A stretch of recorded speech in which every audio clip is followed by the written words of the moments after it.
चिताभस्म समर्पित करायचं. असं कीर्तनात एखाद्या वेळेस सांगितलं, एखादी बाई सावडायला गेल्यावर पुढीत बांधून राख आणायची आणि ती राख भगवान शिवजीला समर्पित करायची. माय तसं नसतंय.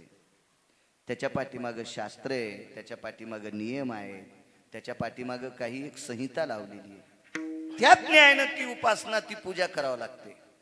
असा एक निष्ठावंत शिवजीचा उपासक आहे. भगवान शिवजीला रोज स्नान झालं की येताना एका वाटीमध्ये मशानभूमीमधून तो राख आणायचा. त्याला चिताभस्म म्हणतात. माणसाच्या शरीराची झालेली राख. मग त्याच्यात गौऱ्या असतील, त्याच्यात सरपण असेल, काय असेल, ती वाटीभर राख शिवजींची पूजा करून तो भस्म लावायचा. असा त्याचा नित्य नियम होता. तुटला आयुष्याचा दोरा सांगतो. पण कर्मनो गहनो गती, एक दिवशी त्या गावात कोणीच मेलं नाही. असा दिवसच नव्हता 2-4 माणसं मरत नाही पंढरीनाथ बुवा. पण त्या दिवशी मेलच नाही कोणी. काशी नरेशाचा सिद्धांत आहे. काशी नरेश म्हणून एक मोठी व्यक्ती होऊन गेली. राजा कोणालाही म्हणायचं नसतंय. कोणालाही राजा म्हणणं आपल्या पवित्र जिभेला हलकट करणे, हलकट करणे, हलकट करणे. राजे ठराविकच झाले महाराज. त्याच्यापैकी राजकारणातला सर्वात मोठा एक मर्मज्ञ राजा कोण असेल तर फक्त कर्ण होऊन गेला. पंढरपुरातला मालक फोडायला आला तरी फुटला नाही. आपण एक टेम्पो भर पैसे आल्या, उद्या सकाळी झेंडा दुसऱ्याचा. पहिलं गेलं नदीला. त्याच्यामुळे आपण राजे या यादीत येऊ शकत नाही. राजे या यादीत येण्यासाठी निष्ठा ठेवणं अत्यंत गरजेची. ती निष्ठा फक्त कर्णानं जोपासली. 5 राजाच्या नंतर राजकारणात राजा नसताना निष्ठा जोपासली तो फक्त कर्ण होता. राजा नव्हता तरी पण निष्ठा जोपासली. ह्या 5 लोकांच्या यादीत, 5 लोकांच्या यादीमध्ये भगवान श्रीकृष्ण परमात्मा आणि 5व्या क्रमांकाचा राजा, रयतेचे राजा छत्रपती शिवाजी महाराज. मधले घरी गेल्यावर मोजा. अशी 5 राजे आणि राजा नसताना 6वा ज्यानं निष्ठा सांभाळली त्याचं नाव होतं कर्ण. तसा पुराणातला विषय जर पाहिला तर काशी नरेश हा निष्ठावंत राजा होता. या 5 लोकांच्या यादीत तोही बसत नव्हता. पण संभाजी बुवा त्याच्याकडे काही निष्ठा होती. त्या काशी नरेशानं श्रुतीला न्याय विचारला की ज्या गावामध्ये 5-4 माणसं रोजची मरतात त्या गावात आज एकही माणूस का मरत नाही. त्याचं कारण होतं त्या गावामध्ये यम ज्याला भेटतोय का असा व्यक्ती मुक्कामाला होता. यम ज्याला भेटतो का असा व्यक्ती मुक्कामाला होता. आणि यम काही ठराविक लोकांना भेट होता. वारकरी संप्रदायात बाळासाहेब तुकोबारायचं अनन्य साधारण महत्व होतं की तुकोबारायचं नाव ऐकल्याबरोबर तुकाराम तुकाराम नाम घेता कामे यम, नाम घेता कामे यम.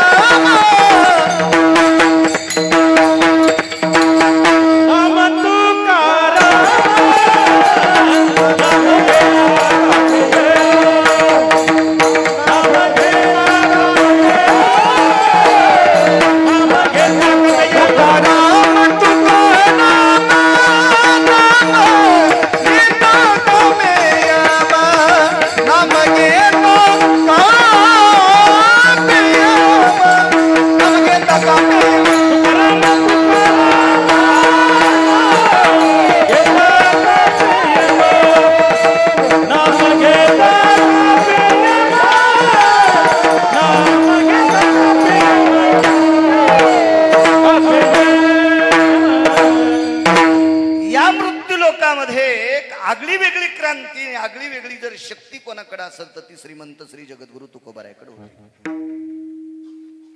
पैशाच्या बळावर माणसं कामाला लावता येत असतील, मशीन यंत्रणा राबवता येईल, पण यमाला नाही कामाला लावता येत महाराज. यमाला कामाला फक्त तुकोबारायनेच लावलं. काळ गुलाम सलाम करी तुकया घरी राबतसे. सगळी कामं करायचा यम, सगळी काम. रोज सकाळी आदरयुक्त मुजरा करायचा आणि जी कामं पडलेली आहेत ती मनानं तुकोबारायच्या घरी करायचा. एवढा दर्जा तुकोबारायांचा होता. अशा माणसांना यम भेटतो.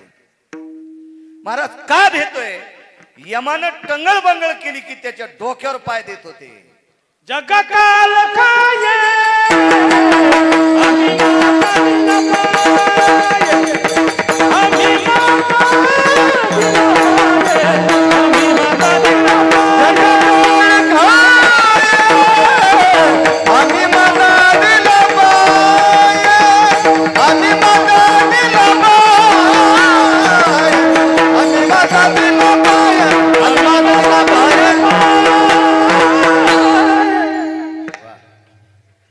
जगाला खाणाऱ्या काळाच्या डोक्यावर ही पाय देत होती महाराज. एवढा अधिकार होता या लोकांचा. असा दर्जेदार एक निष्ठावंत साधक त्या नगरीत पोचला, मुक्कामी होता. सकाळी पोचल्यापासून 8 प्रहर पर्यंत थांबला. मग त्या 8 प्रहरात एकाही माणसाचा प्राण गेला नाही. काय ताकद महाराज. मग एक पुरावा आठवतो, नका जाऊ तया गावा नामधारकाची शिवा. त्या गावाला जाऊ नका असा एक व्यक्ती तिथं पोहोचलाय. एक आठवलं म्हणून सांगतोय, विषयांतर नकोय. आदिशक्ती जगदंबा भवानी मातेंची ओटी भरत असताना चुडा समर्पित करतात बायका. बांगड्या त्या हिरव्या रंगाच्या असतील, लाल रंगाच्या असतील. शक्यतो जगदंबेला हिरव्या रंगाचा चुडा समर्पित करतात. कालांतरानं हा जगदंबेला समर्पित केलेला हिरव्या रंगाचा चुडा पोतराजांनी लाल दोऱ्यामध्ये गळ्यात बांधला. तुम्हाला जुन्या काळातला जर पोतराज भेटला ना, जुन्या काळातला पोतराज नाही म्हणालो मी, ओरिजिनल पोतराज. त्या पोतराजाच्या गळ्यामध्ये लाल दोऱ्यामध्ये हिरव्या रंगाच्या 5-4 बांगड्या गळ्यात बांधलेल्या असतात. यम किती दर्जेदार लोकांना भेटतो याचं सांगतोय. तर त्याच्या गळ्यात त्या बांगड्या असतात. त्याच्याकडे तो चाबूक असतो, कोरडा असतो. ते इकून फार दांडगा असतो, तांब्याच्या बुडासारखं मोठं तोंड असतं त्याचं, आणि तिकून बारीक पागुरा असतो. ते चोपदाराचं भूषण आहे. तर त्या चोपदाराच्या गळ्यात बांगड्या. पंढरीनाथ महाराज ह्या बांगड्या पंढरपुरातल्या मालकांना हातात घातल्या होत्या. तर बांगड्या घालण्यासाठी साडी नेसावं लागेल ना, लुगडं नेसावं लागेल संभाजी बुवा. तर पंढरपुरातल्या मालकानं 27 दिवस लुगडं नेसलं होतं. 27 दिवस एका पवित्र बाईचं बाळांतपण करण्यासाठी 27 दिवस लुगडं नेसलं. मी कालच्या आषाढी एकादशीत पंढरपुरात हा निर्वाळा दिलता. पुराणातला निर्वाळा आहे, संत वाङ्मयातला निर्वाळा आहे. तर देवानं चांगल्या प्रतीचं गोल असं कुंकू लावलं होतं. डोकं भरून पदर घेतला होता, हातात बांगड्या होत्या. पण ज्या वेळेला 28वा दिवस उजाळला त्यावेळेला ही सगळी भूषणं समर्पित केली. कोणतं कोणाला दिलं, काय दिलं जाऊ द्या. त्याच्यापैकी एक वस्तू सांगतो. देवाच्या हातातला जो चुडा होता का, चुडा, आदिशक्ती जगदंबा माता विश्वाच्या मालकाकडे गेली. हे 51 पीठ गेले. 51 पीठ. त्याच्यापैकी आपल्या महाराष्ट्रात 3.5 पीठ आहेत. आदिशक्तीच्या मंदिरात कीर्तने, त्याही माऊलीचं आपण वर्णन करावं. हे 51ला 51 पीठ गेले आणि विष्णूच्या मालकाला नमस्कार केला या 51 पीठांनी. आणि सांगितलं, एका सात्विक सदाचारी ज्या नगरीमध्ये यम जातच नाही त्या नगरीचं नाही.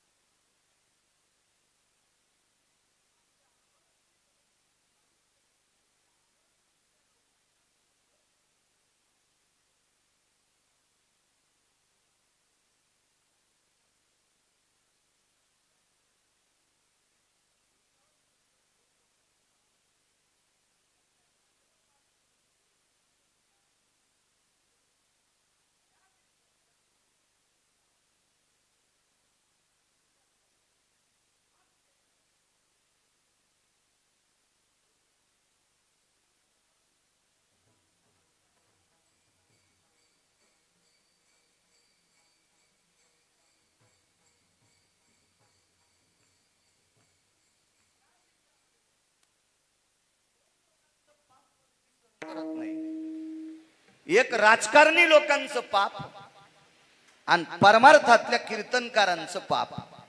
तुम्ही पण आलात बरं त्याच्यात. पण आलास, रामायणकार भागवतकार हे पण आले. जर भागवतात एखाद्या भागवतकारानं ढोलकी वापरली असेल तर त्या भागवतातल्या सगळ्या श्रोत्यांना फुकट नरक मिळतोय. फुकट, 1 रुपया खर्चायचं काम नाही. त्या भागवतकाराला कशात टाकीत असतील ते? आपली काही लायकी नाही, पात्रता नाही, योग्यता नाही, आपला अधिकार बी नाही, आणि आपलं तोंडही तितकं मोठं नाही. पण त्याच्या समोर बसलेल्या लोकांना मात्र बिना एसटीचा तिकीट न काढता नरक आहे. म्हणजे आध्यात्मिक सत्तेतल्या लोकांनी जरी त्याला पाकिट देणाऱ्याला मात्र 7-8 नरक, म्हणजे 9-10 जन्म पण नरकच त्याला पाकिट देणाऱ्याला बरं का, तो 1 नंबरचा हरामखोर. मग परमार्थिक सत्तेतल्या लोकांनी पाप केलं आणि राजकारण्यांनी पाप केलं की देशावर संकट येते. तिथलं अमृत खराब झालं. इंद्रानं पाप केलं, तो राजा होता आणि 222 पद होते, त्यानंतर त्याला 222 मंत्री पद त्याला. राजानं पाप करणे म्हणजे जनतेचं सोयीर सुतक न ठेवणे. प्रांतातल्या राजांनी लक्ष दिलं पाहिजे. ज्या प्रांतात राजा आहे त्या प्रांतात जर दर्जेदार खत शेतकऱ्याला मिळत नसतील तर त्या प्रांतातल्या राजकारण्याला कोण्या नरकात टाकावं देवाला सुद्धा कळत नसेल. विठाला विठाला.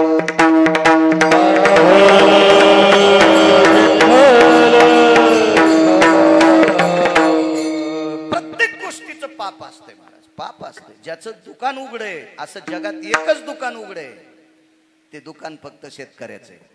त्याला झाकणच नाही. संभाजी भाऊ, पावसात आज जास्त पडला चुराडा, कमी पडला चुराडा, इकून तिकून माल झाला, भाव आला नाही तरी चुराडा. त्याचा कोणी चुराडा करत, कोणतं वाहने त्याच्याच अंगावर जातं, आणि त्याच्याकडे लक्ष न ठेवणं हे सुद्धा पाप आहे. फार मोठं. बऱ्याच काही गोष्टी आहेत. 2 लोकांच्या पापानं देश असुरक्षित होत असतो. इंद्राचं उदाहरण, अजून अशी 6 उदाहरणं आहेत, पण सगळ्या गोळ्या एकखट्या घेतल्या की घाम येत असतो, रिॲक्शन येत असतं, चक्रा येत असतात, अंगावर फोडं येते, म्हणून एकच गोळी बस झाली. या इंद्रानं लाख प्रयत्न केले पण अमृत शुद्ध होत नव्हतं. चोखोबरायच्या भजनान झालं. दर्जेदार किती व्यक्ती, ज्या गावात यम जात नाही त्या गावाला भाकरी दिल्या चोखोबरायने. म्हणून एक लक्षात ठेवा बालासाहेब, वारकऱ्याची ताकद किती मोठी आहे. इंद्र हा 33 कोटी देवांचा राजा होता, जाऊ द्या घाला कपड्याखाली, पण 33 कोटी देवतेंचे गुरु होते बृहस्पती महाराज. महाराज या बृहस्पती महाराजाकडे 2 ठिकाणचे ब्राह्मण लाळ घोटीत होते. हे स्वस्ती श्रीचे ब्राह्मण, आळंदीतल्या मालकांचं वाक्य. ते कुबेराच्या नगरीत एक होते आणि अमरपुरीत होते. हे स्वस्ती श्रीचे ब्राह्मण लोटांगण घालायचे. 33 कोटी देवतांचे गुरु.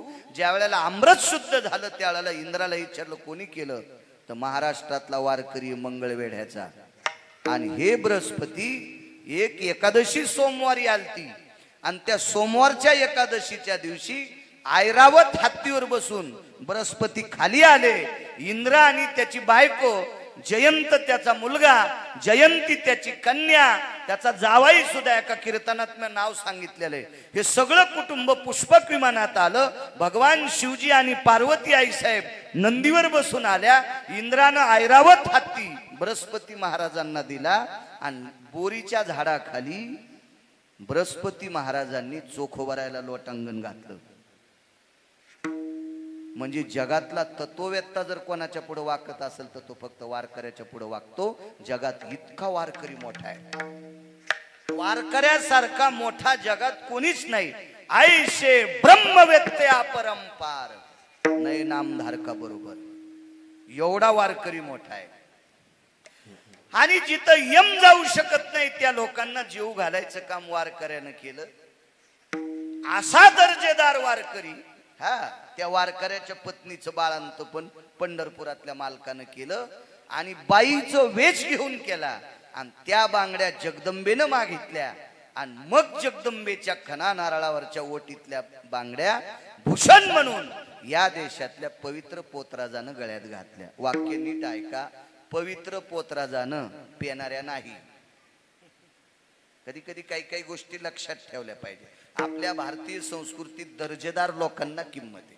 पूर्वीच्या काळात तुमच्या माझ्या लहानपणी बाळासाहेब वासुदेव येत होता, इतकी त्या वासुदेवाला किंमत असायची. आजही आहे, आजही काही चांगले वासुदेव आहेत, त्यांना आजही किंमत आहे, आजही किंमत आहे. आजही वासुदेव असेल, पांगुळ असेल, मुकाबहिरा जोगी, हे गाथ्यात वर्णन आलं या लोकांचं. एवढ्या दर्जेदार त्या पोतराजानं त्या गळ्यात बांगड्या स्वीकारल्या. त्या बांगड्या विटेवरच्या मालकानं 27 दिवस परिधान केलत्या आणि त्या बांगड्याला यम ज्याला भेटतोय अशा दर्जेदार वारकऱ्याच्या पत्नीचा स्पर्श झाला. चला, असाच एक दर्जेदार व्यक्ती त्या नगरीत मुक्कामाला 8 प्रहर होता. 4 प्रहराची रात्र आणि 4 प्रहराचा दिवस. म्हणून तितक्या काळात काय यमाची मायवेली माणसं मारायची, कोणीच मेलं नाही.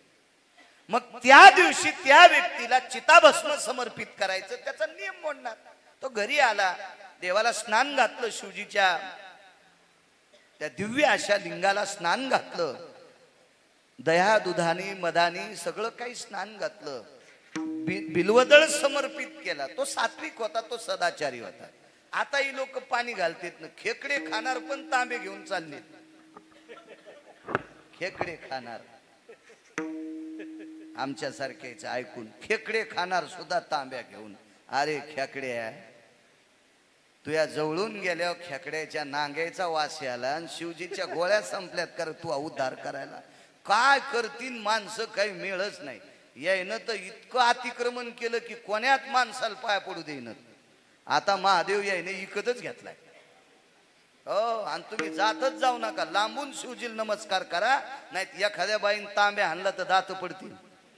हो, आमच्या परिसरात एका पुढची बाई पटकन उठणं म्हणून तिच्या डोक्यात तांब्या आणला तर दोघीचे नवरे संभाजीनगरच्या कोर्टातल्या वाऱ्या करायलेत. हो, त्याचे देव काळ्या कोटातले येत. हो, दोघं वाऱ्या करायलेत, 1-2 11 1-2 12. हे यायचा पुरुषार्थ आहे, पराक्रम आहे. काही तर इतक्या बहादर आहेत, नवऱ्याला बिना डब्याचं पाठवायला. जी बाई महादेवाला पाणी घालतील, पांडुरंगाला मंजुळा वाहतील, नवऱ्याला बिना भाकरीचं पाठीती, ती वाहटूळ ज्या भागात आहे त्या भागात पाऊस नीट पडत नाही. काय करते पंढरीनाथ बुवा, एखादं कीर्तन घेणार नाही तर मी काय भिकार चोट नाही, मागे लागे नाही, काय नाही. ज्ञानोबराय तुकोबरायच्या नावानं भाकरी खातो, ओरिजिनल वाणी बोलायला कोणाच्याही बापाला भेणार नाही. कीर्तन कट करताना हजारो करा, काही ताण नाही. मला कसं जगवायचं तो ठरीन. विठाला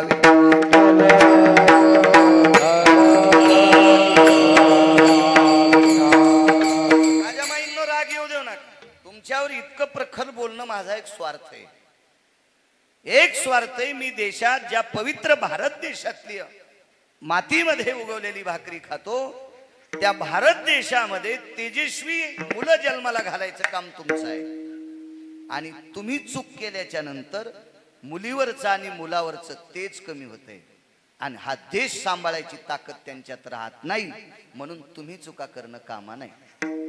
तुम्हाला एक सांगू का, ज्या सासू सासऱ्यानं कमवलेली संपत्ती, त्या सासू सासऱ्याला मरेपर्यंत जी सून भाकरी देत नाही, तिच्या पोटी जन्माला येणारी लेकरं जरी विद्वान झाली तरी पण त्यांची संपत्ती भ्रष्ट होत असते. इतकं गिरगावच्या बाळूचं लिहून घ्या. विठाला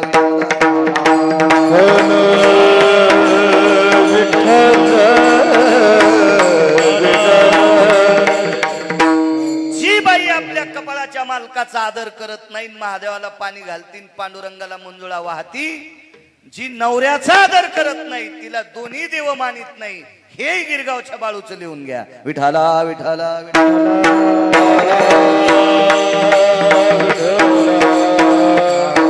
जो मुलगा आपल्या आई वडिलांचा आदर करत नाही, बिना चपलाचा पंढरपूरला जातो, त्याला चंद्रभागेत पुरलं तरी त्या हरामखोराचा उद्धार नाही, हेही गिरगावच्या बाळूचं लिहून घ्या. विठाला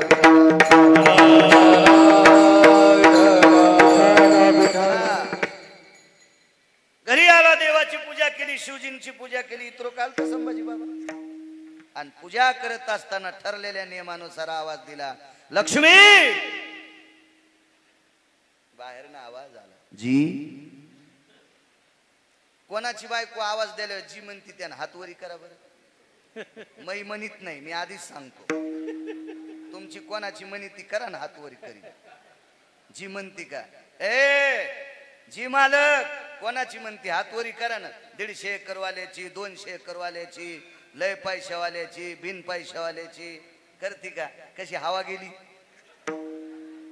हा हे सगळे संसारातले कोडगे नाटक आहेत तुमचे. विठाला विठाला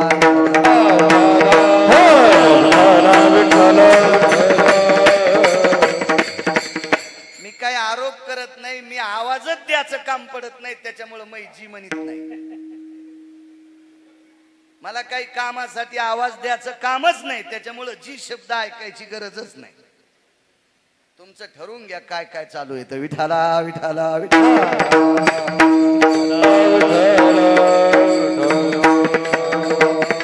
लक्ष्मी म्हटल्याबरोबर जी आवाज आला. जी धनी भस्म घेऊन ये. पण बाई त्या कोनाड्यात तुळशीच्या बाजूला ठेवलेल्या कोनाड्यात ती वाटी पाहिली तर भस्म नव्हतं त्याच्यात. कारण आदल्या दिवशी गावात कोणी मेलच नव्हतं, तर भस्म कसला. तुटला आयुष्याचा दोरासा. दुसरा आवाज दिला, तिसरा आवाज दिला. महाराज संसारात सुखी कोण लोक आहेत. 3 आवाज आल्याच्या नंतर बाईने विचार केला आज्ञाभंग केल्याचं पाप लागतंय. योगाचं बळ होतं. घासलेट नाही घेतलं संभाजीबुवा, राखेल पेट्रोल नाही घेतलं, काडी नाही ओढली, योगाच्या बळानं शरीर ज्वार केलं. आणि डोळ्याचं पापण दौस तर शरीराची राख झाली. ज्वार केलं योगाची शक्ती. एक जण म्हणे महाराज असं कसं पेटन. उत्तर भारतामध्ये एका साधून 36 वर्ष साधना केली. त्या साधनेच्या बळावर त्यानं जोरात हा केल्याबरोबर 3 फूट अग्नी तोंडातून बाहेर येत होता. पण ते 36 वर्ष बेजार झालं ते महाराज. आता तितका अग्नी एका डबीच्या काडीत तयार होतो. बंध वळही पेटन, पेटीत नसतीत वळाया, पण बंधी वळही एका काडीत 5 पैसे पण किंमत नसेल ना त्या काडीची. रुपयाला डबी बालाच. बऱ्याच काड्या येतात. एका काडीत 36 वर्ष साधना. म्हणून तर मालक म्हणले योग याग विधी वायाची उपाधी.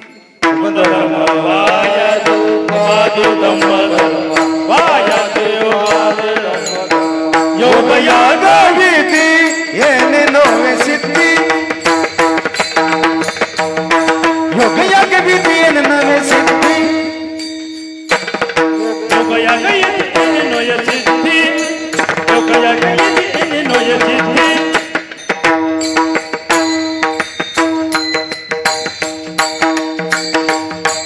योग याग विधी येणे नोवे सिद्धी. योग याग विधी येणे नोवे सिद्धी. योग याग येणे नोवे सिद्धी. सिद्धी योग याग येणे नोवे सिद्धी. वयाची उपाधी दंबधर्म. वयाची उपाधी दंबधर्म. हरिमुख्य म्हणा हरिमुख्य म्हणा. हरिमुख्य म्हणा हरिमुख्य म्हणा. वायाची उपाधी धर्म.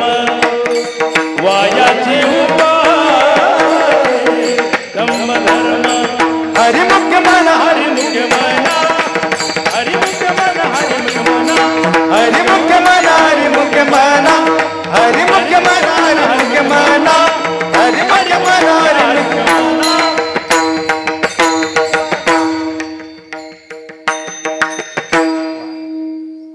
पण ती एका वेगळ्या सूत्रातली माऊली होती. तिनं इंद्रियाचं दमन केलं आणि शरीराचं जोहार करून घेतलं. तुळशीच्या वृंदावनाच्या बाजूला संभाजीबुवा तिच्या पवित्र शरीराचा ढीक पडला. नवरा मंदिरातनं गाभाऱ्यातनं बाहेर आला आणि येऊन पाहत होता आपल्या पत्नीच्या शरीराच्या अस्थिची राख झाली. मुठभर राख घेतली आणि शिवजीला समर्पित केली. महाराज गावात कोणी स्मरत नाही आणि चिताभस्म समर्पित केलं. शिवजी प्रसन्न झाले, प्रसन्न झाले. शिवजी फार पवित्र देवता आहे माझी शिवजी. एक जण म्हणला शिव भोळे, तर मी म्हणलं येडगळेस का काय रे?